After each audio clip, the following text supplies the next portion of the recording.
I mean, I like when people are able to remain collegial even when they disagree. Actually, the Tucker Carlson-Ted Cruz interview was a good example of that, where it did get a little snippy at times, and then they would back down when Ted Cruz was like, please stop doing that. Tucker would say, you're right, I'm sorry, which I appreciate. And I thought that was a funniest moments of that. It was so actually funny. And that was a useful exchange of ideas. I mean, a useful exchange of ideas entirely on Tucker's terms because it was his interview format. Right. But it was useful, whereas these are just, name calling from afar, but it's about something real. It's a disagreement, and I'm on this side very much more with Steve Bannon and MTG.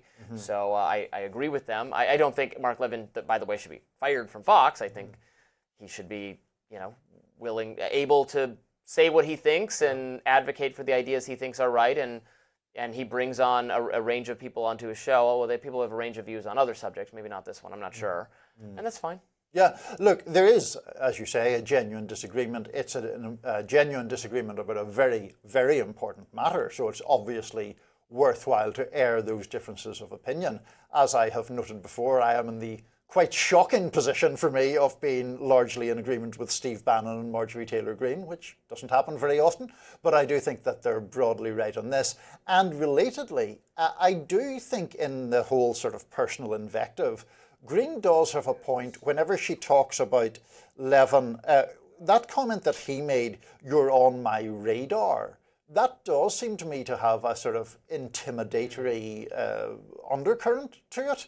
Now, I, like you, don't think he should be fired from Fox or disciplined, but I think that it does have a sort of ominous ring to it in a way that Bannon calling people jackals or whatever doesn't really. That's just Bannon being Bannon, Does this happen at all on the Democratic side? I was trying to think who are even the equivalent personalities, and I can't really, this would be if like, I don't know, some Democratic senator and Rachel Maddow and Joy Reid and Don Lemon were all fighting or something. Yeah. I don't know. I mean, I can't think that it happens with any elected officials in the Democratic side. I mean, there is that sort of left-wing online kind of segment that, Sure. Yeah. Well, I guess, okay, the equivalent is, Anna Kasparian and Mehdi Hassan. Exactly. And, I guess all those people trading blows. But the difference here is that they actually have a member of Congress in the middle of it, where that doesn't tend to happen, I don't think, generally on the Democratic side. Maybe even more healthy if it did. Maybe it would be more healthy if they mixed it up. Well, I do think, you have made the point, in fairness, in other conversations of ours, that there are a number of legitimate ideological differences within the Republican Party. They don't normally pertain to Trump himself anymore because he has the party so firmly in his grip, but there are differences of opinion that are being aired, and I think that's good in political parties generally.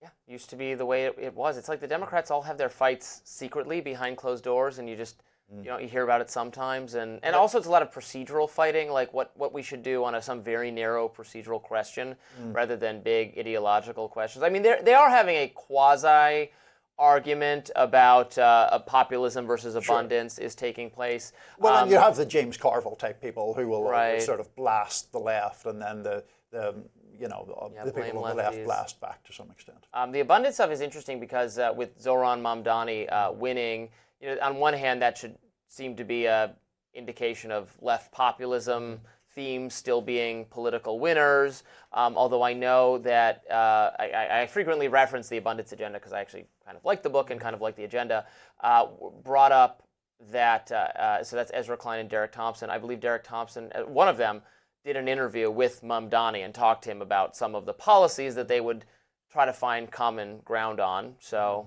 maybe those things aren't entirely at odds. Or maybe Democrats are always just trying to find ways that things are not at odds versus Republicans who like to be at odds. It is interesting the way that book has sparked such strong debate within not even Democrats, but the left of center people, I would say. I mean, I've seen a lot of podcasts and online debates about that book that does seem to go to some fundamental split in how Democrats of a more centre-left persuasion versus the harder left see the world. In any event, President Tucker Carlson, that's who the Murdoch family apparently wanted to win in 2024. We'll discuss that next.